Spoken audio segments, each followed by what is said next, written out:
स्वागत है सभी का इस चैनल में जिसका नाम है लर्निंग विद सक्सेस पॉइंट। आज हम लोग करने जा रहे हैं क्लास 9 के मैथमेटिक्स का पहला चैप्टर जिसका नाम है नंबर सिस्टम। और आज हम लोग शुरू करेंगे इसका पहला पार्ट। जैसा कि इस चैप्टर का नाम है नंबर सिस्टम, इसमें हम लोग अलग अलग नंबर्स के बारे में पढ़ेंगे। तो चलो शुरू करते हैं। पहला, नेचुरल नंबर।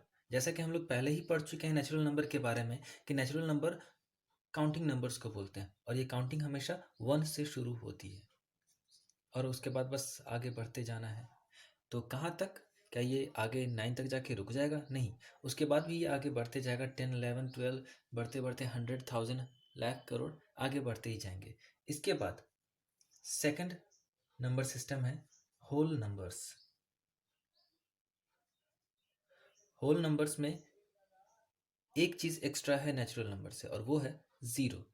नेचुरल नंबर में ज़ीरो नहीं आया क्योंकि नेचुरल नंबर काउंटिंग नंबर है और काउंटिंग हमेशा 1 से शुरू होती है, तो इसमें ज़ीरो नहीं आया। ज़ीरो इंक्लूड करने के बाद जब नया नंबर सिस्टम बना उसको कहा गया होल नंबर्स। और ये जो होल नंबर्स हैं वो 0, 1, 2, 3, 4 dash dash.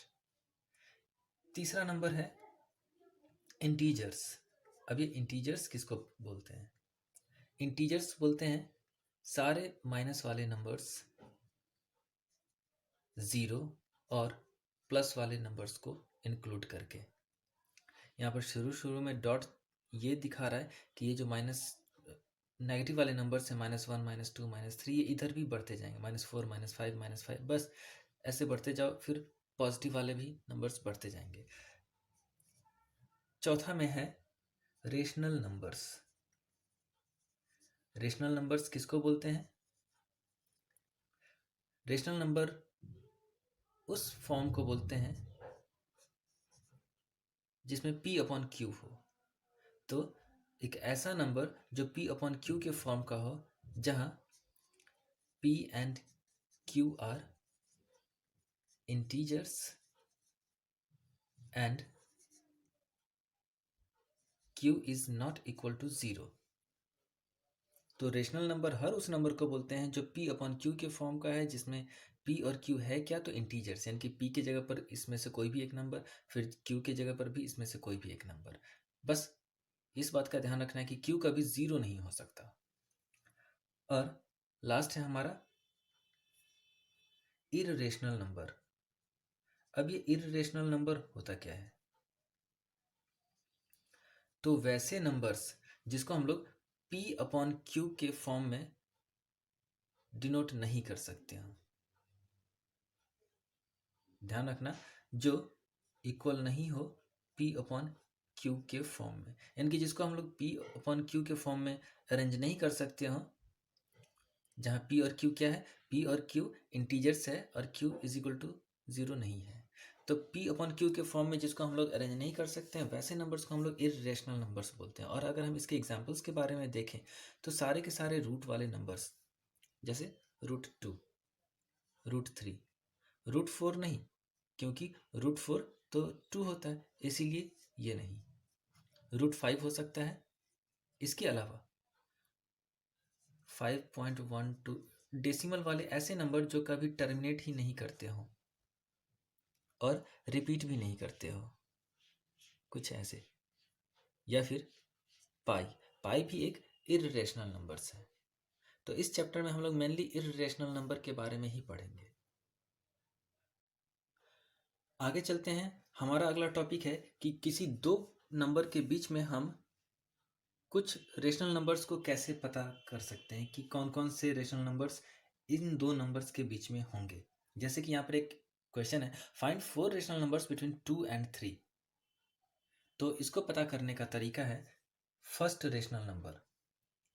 First rational number कैसे पता करेंगे? तो हम दोनों को जोड़ेंगे और 2 से डिवाइड कर देंगे, ये हो गया 2.5। फिर सेकंड कैसे निकालेंगे? सबसे पहले तो हम लोग इसको नंबर लाइन पर डिनोट कर लेते हैं ऐसे, ये 2 और ये 3। ये जो अभी अभी हम लोगों ने पहला रेशनल नंबर निकाला है 2.5, वो 2 और 3 के ठीक बीचों बीच में यहाँ पर होगा। इस सवाल में हमें 4 रेशनल नंबर्स फाइंड आउट करने हैं जो 2 और 3 के बीच में ही कहीं पर हो। तो पहला तो निकल गया, दूसरा कैसे निकाले? तो दूसरा निकालने के लिए इन दोनों को लेते हैं और इनको 2 से डिवाइड करते हैं। तो 2 + 2.5 अपॉन 2 ये हो गया 4.5 अपॉन 2 जो होता है 2.25। तो इन दोनों के बीच में फिर से एक और नंबर आ गया 2.25। ठीक वैसे ही थर्ड नंबर, हम किसी भी दो नंबर को लेके 2 से भाग करके उसके बीच वाला नंबर पता कर सकते हैं। तो इस दोनों को अभी अभी हम लोगों ने लिया था, अब हम 2 और 2.25 को लेते हैं। यहाँ पर हम लोग 2.5 और 3 को भी ले सकते हैं। तो चलो 2 और 2.25 को लेके 2 से डिवाइड करते हैं। ये हो गया 4.25 अपॉन 2 विच इक्वल्स 2.125। तो इन दोनों के ठीक बीच में एक और नंबर आ गया और ये है कितना? तो 2.125। तो अभी तक हम लोगों ने क्या किया? 3 नंबर्स निकाले। ये तीनों ऐसे नंबर्स हैं जो 2 और 3 के बीच में हैं। अब चलो चौथा निकालते हैं। तो जैसा कि मैंने अभी अभी बताया कि किसी भी दो नंबर को लेके उसका एवरेज निकालते हैं तो वो ठीक बीच में ही आएगा। तो किसी भी दो को, तो इस बार हम लोग 2.5 और 3 को लेते हैं। इन दोनों को जोड़ते हैं 2.5 अपॉन 2, 2.5 + 3 अपॉन 2, ये हो गया 5.5 अपॉन 2 और ये हो गया 2.75। तो इस तरह से ये रहा चौथा नंबर 2.75। तो ये चारों नंबर हम लोगों को पता चल चुका है ये कौन कौन से ऐसे नंबर हैं जो 2 और 3 के बीच में हैं। लेकिन एक चीज़ यहाँ पर क्या समझ में नहीं आ रहा है कि सवाल में तो रेशनल नंबर निकालने के लिए दिया गया था और हम लोगों ने जितने भी नंबर्स निकाले हैं वो सारे के सारे तो डेसिमल में हैं, रेशनल नंबर तो है नहीं। असल में ये भी रेशनल नंबर्स ही हैं। कैसे? अभी हम लोगों ने क्या पढ़ा था रेशनल नंबर के बारे में कि रेशनल नंबर वैसे नंबर्स को बोलते हैं जिसको P/Q के फॉर्म में लिखा जा सके। तो अगर हम लोग इसकी बात करें 2.75 की, तो इसको अगर हम लोग इसके बट्टे में कुछ नहीं है तो 1 है, पॉइंट हटाएंगे तो 2 डिजिट है पॉइंट के बाद तो 2 जीरो। अगर कैंसिल होने वाला होगा तो काटेंगे और अगर नहीं होने वाला होगा तो नहीं काटेंगे। तो इस तरह से ये P/Q के फॉर्म में आ गया। और अगर ये कैंसिल भी हो सकता है तो ये हो गया 11/4। तो इस तरह से ये रेशनल नंबर, और यहाँ पर सारा का सारा डेसिमल वाला नंबर जो कि टर्मिनेटेड है, इसलिए ये सारे के सारे रेशनल नंबर्स हैं। तो निकल गया 2 और 3 के बीच में 4 रेशनल नंबर्स। और वो चारों रेशनल नंबर्स हैं कितने कितने? तो यहाँ पर हमारे पास पहला ये रहा 2.5, दूसरा 2.25, तीसरा 2.125 और चौथा 2.75। नेक्स्ट क्वेश्चन है show √2 on the number line. जैसा कि अभी थोड़ी देर पहले हम लोगों ने पढ़ा था कि ये जो रूट वाले नंबर्स होते हैं वो इर्रेशनल नंबर्स होते हैं और इसको यहाँ पर सवाल में क्या बोला गया है? नंबर लाइन पर दिखाने के लिए। तो नंबर लाइन पर दिखाएंगे कैसे? अब सबसे पहले हम लोग क्या करते हैं कि एक नंबर लाइन ड्रॉ कर लेते हैं।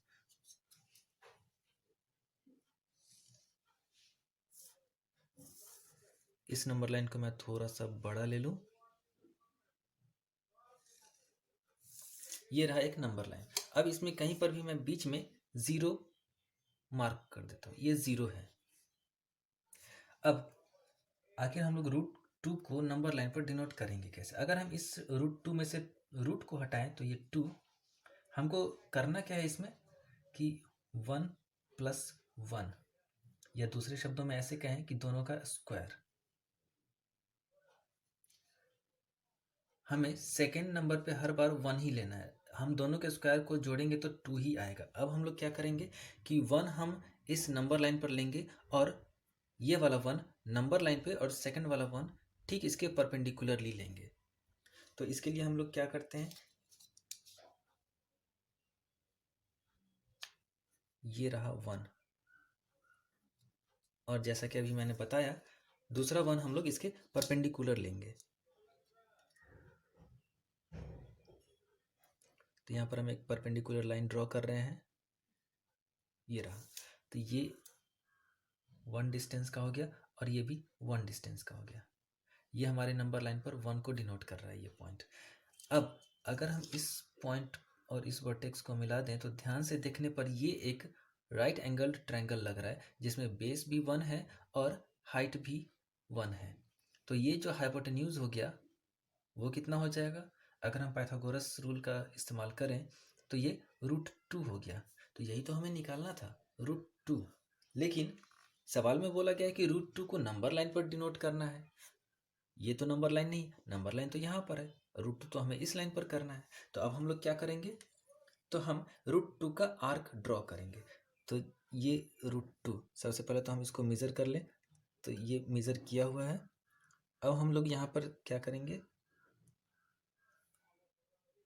√2 का आर्क ड्रॉ करेंगे, और ये आर्क इस नंबर लाइन को जहाँ पर भी कट करता है, ये यहाँ पे कट कर रहा है, यानी कि यही पॉइंट हमारा हो गया √2। तो इस तरह से ये डिनोट हो गया √2 नंबर लाइन पर।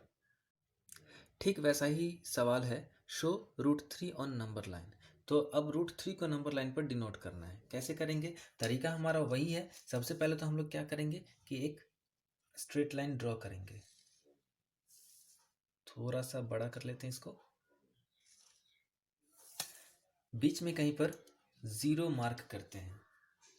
अब थोड़ा सा यहाँ पर कैलकुलेशन कर लें। ये जो √3 है, इसमें से अगर हम रूट को हटाएं तो ये 3 हो गया, और यहाँ पर हम लोग 1 के स्क्वायर को जोड़े। यहाँ पर पहला नंबर खाली है, तो 1 के स्क्वायर में कितने का स्क्वायर जोड़ेंगे कि 3 का 3 हो जाए, यानी कि 3 बराबर डैश प्लस 1। तो यहाँ पर 2 होना चाहिए, लेकिन नहीं, हमें यहाँ पर सिर्फ 2 नहीं रखना है। यहाँ पर स्क्वायर है तो यहाँ पर भी स्क्वायर होना चाहिए। तो 2 किसका स्क्वायर होता है? 2 होता है √2 का स्क्वायर। तो हर बार हमें यहाँ पर सेकेंड पोजीशन पर 1 ही रखना है, और फर्स्ट पोजीशन पर हमें रखना है वो नंबर जिस दोनों को जोड़ने से 3 आ जाए। अब पहले √2, अब हम लोग यहाँ पर पहले √2 ड्रॉ करेंगे, और √2 ड्रॉ करना अभी अभी हम लोगों ने सीखा है। तो चलो एक बार फिर से √2 ड्रॉ करते हैं, क्योंकि बिना √2 ड्रॉ किए हुए हम लोग √3 ड्रॉ नहीं कर सकते हैं। तो √2 ड्रॉ करने के लिए सबसे पहले एक इस लाइन नंबर लाइन पे, और एक इसके ठीक परपेंडिकुलर डायरेक्शन में। ये हो गया 1, 0 से लेके 1, ये 1, और यहाँ भी 1। तो जैसा कि अभी हम लोगों ने क्या देखा था कि जैसे ही हम इस दोनों पॉइंट को मिलाते हैं तो ये एक राइट एंगल ट्रायंगल हो गया, और ये दोनों 1 है, तो ये √2 हो गया। लेकिन ये √2 तो हवा में है, हमें तो इसको नंबर लाइन पे ड्रॉ करना है। और नंबर लाइन पे ड्रॉ करने के लिए हम लोगों ने क्या किया था? तो एक आर्क खींचा था। तो यहाँ से हम लोग इस आर्क को ऐसे खींचे, तो ये जो पॉइंट है ये है √2। अब हमको करना क्या है? √2 तो हम लोगों ने नंबर लाइन पर डिनोट कर लिया। अब हमें क्या करना है? √3 ड्रॉ करना है, और √3 करने के लिए √2 नंबर लाइन पे होना चाहिए, और ये जो 1 है नंबर लाइन के ठीक परपेंडिकुलर होना चाहिए। तो यहाँ पर हम लोग फिर से 1 ड्रॉ कर रहे हैं √2 पे परपेंडिकुलर, ये रहा। अब हम लोग 0 और इस लाइन के जो √2 पर परपेंडिकुलर है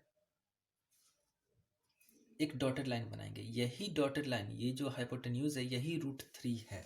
अब हम लोग क्या करेंगे? इसी की लंबाई को रेडियस मानते हुए एक आर्क ड्रॉ करेंगे, और ये आर्क नंबर लाइन को जहाँ पर भी कट करेगा वही हमारा √3 होगा। तो ये यहाँ पर कट कर रहा है, इसका मतलब कि ये वाला पॉइंट √3 है। तो इस तरह से हम लोगों ने नंबर लाइन पे √3 को डिनोट कर लिया।